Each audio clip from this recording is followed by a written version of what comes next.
এর লোকেরা বুঝল শিশুটি নিজেকে রক্ষা করতে পারে এবং হয়তো রাজ্যকেও। ধীরে ধীরে ভয় কিছুটা কেটে গেল, কিন্তু সন্দেহ রয়ে গেল। বছর ঘুরতে না ঘুরতেই রাজাংশ হাঁটতে শিখল। অবশ্য হাঁটা নয়, তার সাপের লেজ দিয়ে সরে চলা। কিন্তু সে মানুষের ভাষা স্পষ্ট বলতে পারত, আর চোখে ছিল বুদ্ধির দীপ্তি। একদিন রাজপুত্র তার ছেলেকে নিয়ে বনের গভীরে গেল। সেখানে সে জানালো এক গোপন সত্য। রাজাংশ, তুমি শুধু রাজ্যের সন্তান নও, তুমি জন্মেছ দুই জগৎকে এক করতে, মানুষ ও সাপের জগৎকে। কিন্তু একদিন তোমাকে বড় ত্যাগ স্বীকার করতে হবে। রাজাংশ তখনও ছোট, কিন্তু সে বুঝল পিতার কথায় এক গুরুতর সত্য লুকিয়ে আছে। সময়ের সাথে রাজ্যে খরা নেমে এলো। ফসল শুকিয়ে গেল, নদী শুকিয়ে গেল।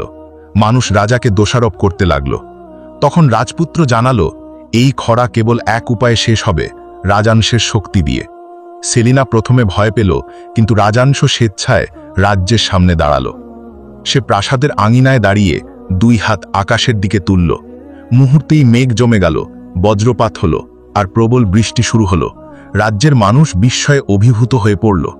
তারা বুঝল এই সাপ শিশুই তাদের রক্ষাকর্তা। কিন্তু ভবিষ্যৎবাণীর দ্বিতীয় অংশ তখনও পূর্ণ হয়নি। রক্ত ঝরার পর শান্তি আসবে। কয়েক মাস পরে রাজ্যের শত্রুরা আক্রমণ করল। যুদ্ধে রাজপুত্র গুরুতর আহত হল। পিতার প্রাণ বাঁচাতে রাজাংশ যুদ্ধে নেমে পড়ল, আর প্রথমবার তার পূর্ণ সাপ রূপ ধারণ করল। অর্ধেক মানুষ ও এক বিশাল সোনালী সাপ। তার তীব্র আক্রমণে শত্রুরা পরাজিত হল, কিন্তু লড়াই শেষে রাজাংশ নিজেও গুরুতর আহত হল।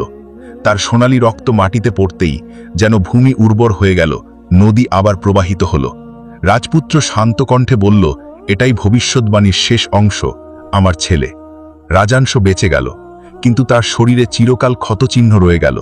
সেই দিন থেকে রাজ্যের মানুষ তাকে সোনালী রক্ষক বলে ডাকতে লাগল। বছর কেটে গেল। রাজাংশ রাজ্যের সিংহাসনে বসলেন, একজন শাসক যার রক্তে ছিল দুই জগতের মিলন।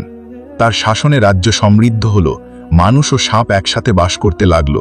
রাজকন্যা সেলিনা সন্তানের পাশে দাঁড়িয়ে বুঝলেন, ভয়, সন্দেহ এবং কুসংস্কার ভেঙে ভালোবাসা ও সাহসী নতুন ইতিহাস লিখেছে। আর সেই ইতিহাসে সাপ শিশু রাজাংশ চিরকাল বেঁচে থাকবে, এক কিং।